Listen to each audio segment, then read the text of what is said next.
प्रातः क्लास चल रहा था 9/12/1968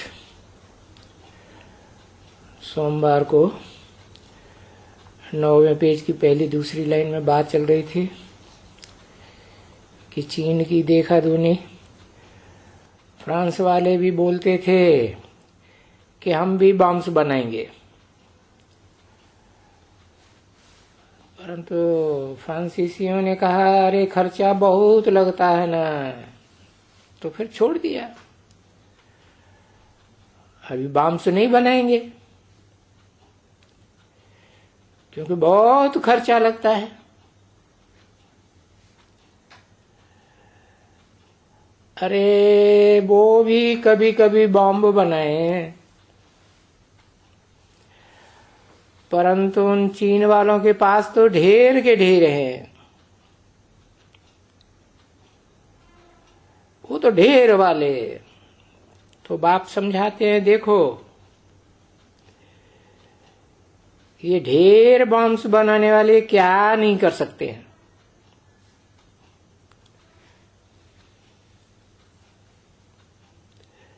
बस किसके मुंह पर आवे या एक बॉम्ब लगा के उसको दिखलावे। देखो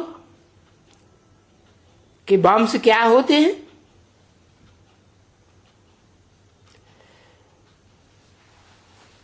तो बोलेंगे जल्दी ही लाल झंडी सफेद झंडी खड़ी करो। तो फिर ऐसा खड़ी कर देवे।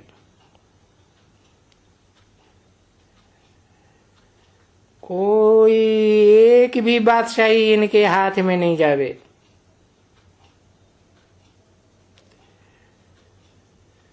तो देखो है ना बरोबर। अब देखो ये शशि रूपी झाड़ के चित्र में देखो आपस में लड़े ये क्रिश्चियंस और रशियंस। ये एक आखानी है, आपस में लड़े।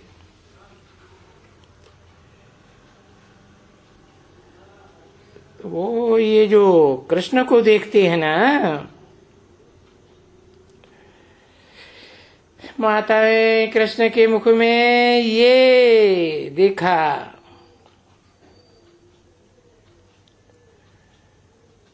जो चंद्रमा देखते हैं।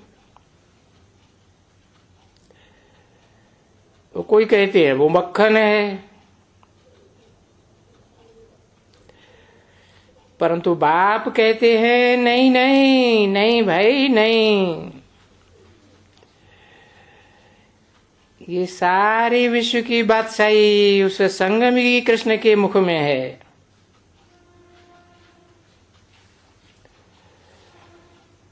तो देखते हो तुम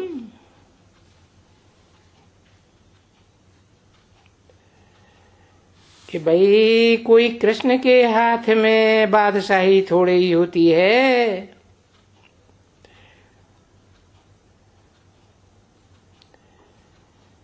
कि कोई 16 कला कृष्ण के हाथ में सतयुग में बादशाही होती है विश्व की। अरे ये विश्व की बादशाही तो बड़ी राजधानी है ना।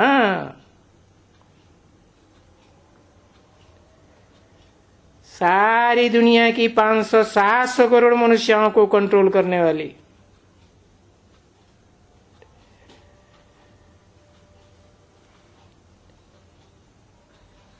तो उन दोनों कृष्ण के बुद्धि रूपी हाथ में आती है।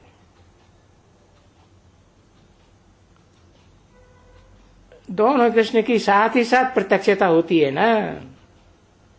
बाप ने तो बताया है बाप और बच्चे का जन्म इकट्ठा है। जन्म माने एक प्रत्यक्षता रूपी जन्म। तो ये बातों का तुम विचार करो कि कल्प कल्प तुम्हारे हाथ में ये विश्व की बादशाही कैसे आती है।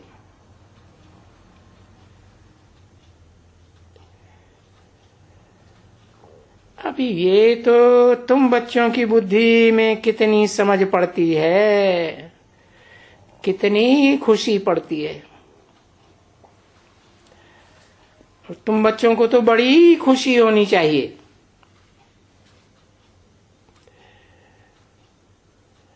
और इसी खुशी में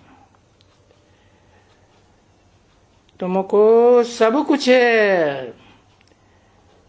बाकी जो रोज हैं थोड़े से दिन, थोड़ा खाना पीना और बाप के लिए सर्विस करना, कि भाई सर्विस करके औरों को भी हम आप समान बनाएंगे। और ड्रामा तो हमको जरूर करावेंगे।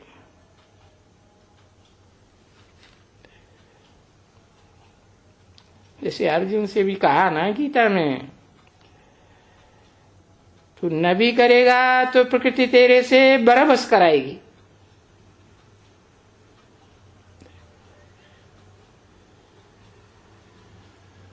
ये बाप ने समझाया ना बच्चों को कि बच्चे,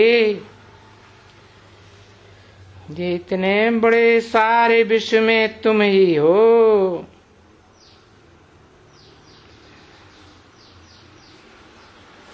और तुम कोई कृष्ण के मुख में नहीं हो।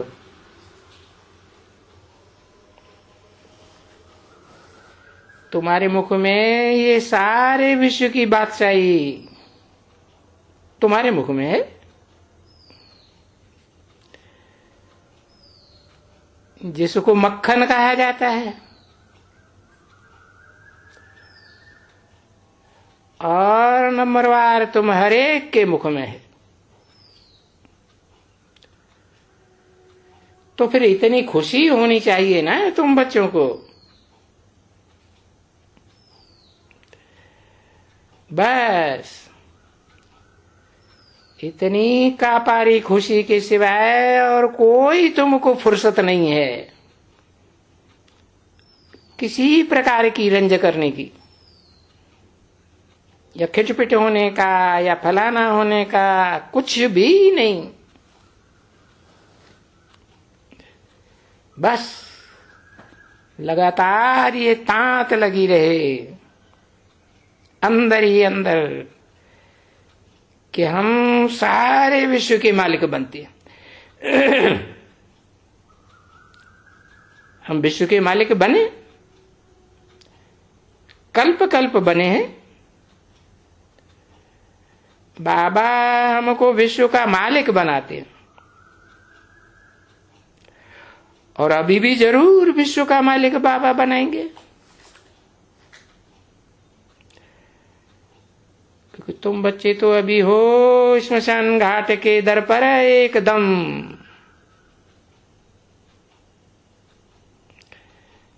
शमशान घाट के दर पर ले जाते हैं ना आखिरी, तो लात फिर इस दुनिया की तरफ कर देते हैं और मुख शमशान घाट ऊपर की तरफ कर देते हैं। समझा ना? शमशान में किसके मंदिर बनाए जाते हैं? शिव बाबा के बनाए जाते हैं ना। समझा ना? हाँ, क्योंकि ये दुनिया, पुरानी दुनिया तो सारी कब्रिस्तान बनना है ना।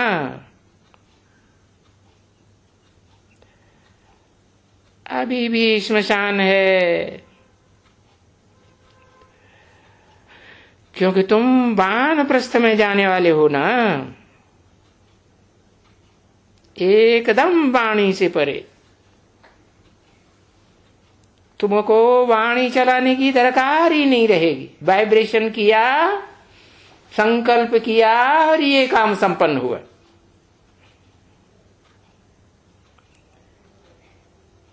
तो तुम्हारा तो याद ही घर चाहिए, शांति धाम और सुख धाम। और तुम बच्चों के सिवाय और तो कोई दुनिया में है ही नहीं। जिनको ये अंदर में स्मृति आती हो कि सिर्फ सुखधाम और शांति धाम, और अच्छी तरह से जानते हो कि बरोबर हम ही सुखधाम शांति धाम जाने वाले।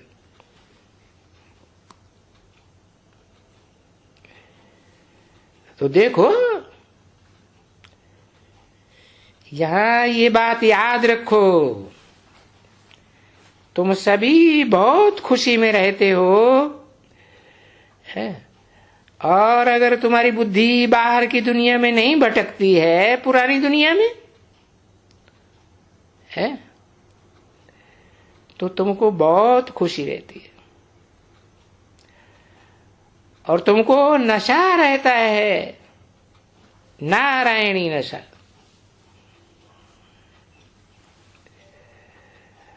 और फिर पीछे क्या होता है देखो, नशा आहिस्ते आहिस्ते शूटिंग पीरियड में भी गिर गिर करके नंबरवार पुरुषार्थ अनुसार ऊंचे पुरुषार्थ से हट जाते हैं।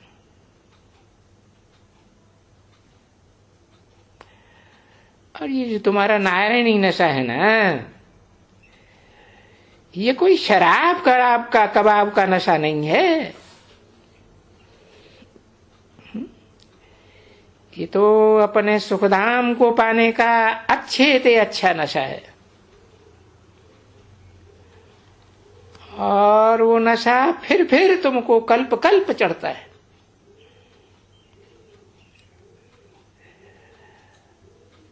अब फिर से तो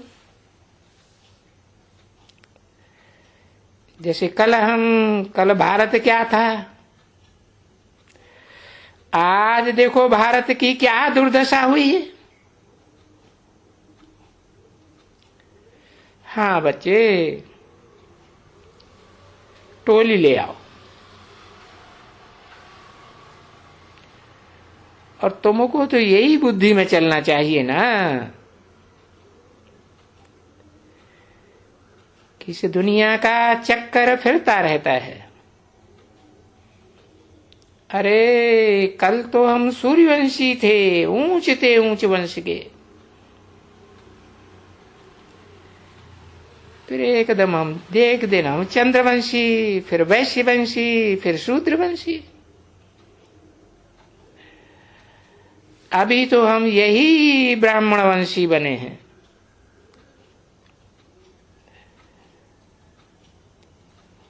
अभी फिर हम उल्टी चाड़ी चढ़ करके सूर्यवंश में जाएंगे। तो ये दुनिया तो जैसे कि एक बायजोली का खेल है। देखो वास्तव में खेल है ना। चलो उठो, इस दुनिया का चक्कर लगा के आओ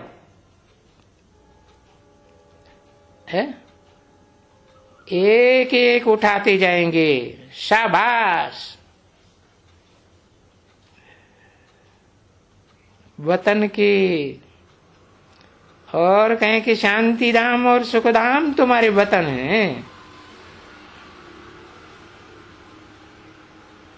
बाकी दुख धाम तो विदेशियों और विधर्मियों का वतन है।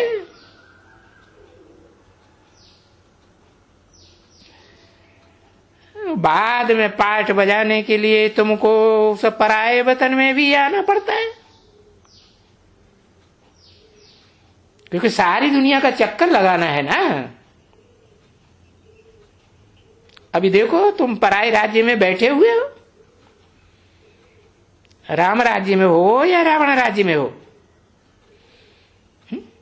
एक के राज्य में हो या अनेक धर्म वाले जो प्रजातंत्र सरकार सारी दुनिया में बनाए बैठे हैं देश देशांतर में, उनके राज्य में बैठे हो। अरे तुमको तो जब अपना राज्य मिलता है तो हाथ करके उस राज्य को जल्दी ले आना चाहिए, क्विक। हमेशा बुद्धि में रहे फट से हमको कहां मिल जाए, है। इस ईश्वरीय ज्ञान से बाहर बुद्धि निकलने से तो खत्म हो जाते हैं।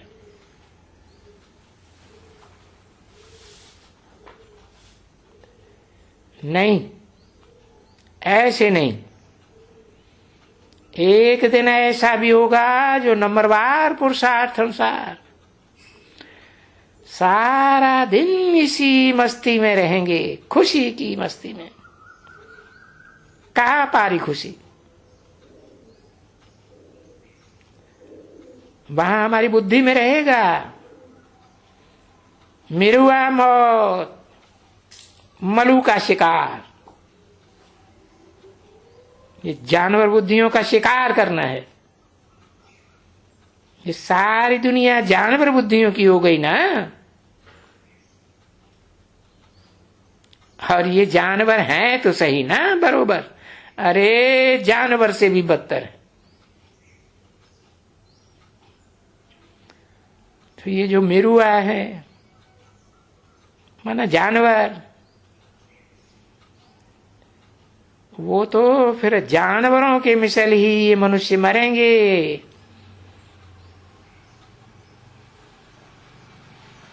शक्ल मनुष्य की है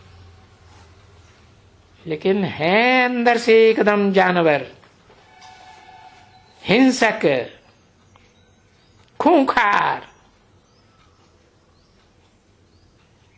और तुम तो खुशी में जान करके सब कुछ है। जैसे कि हम अभी जाते हैं तो सीधे अपने घर जाएंगे,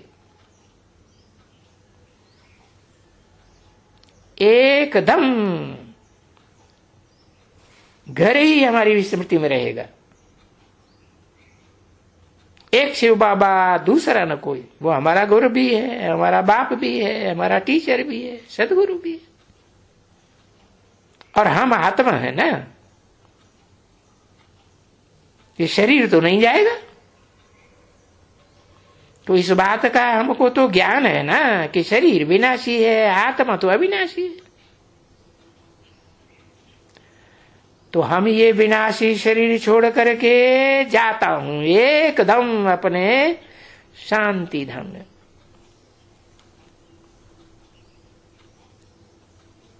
पीछे तो हम फट से लौट करके आएंगे। यहां इसी सात्विक दुनिया में, सतो प्रधान नई दुनिया में आएंगे, सुखधाम में आएंगे।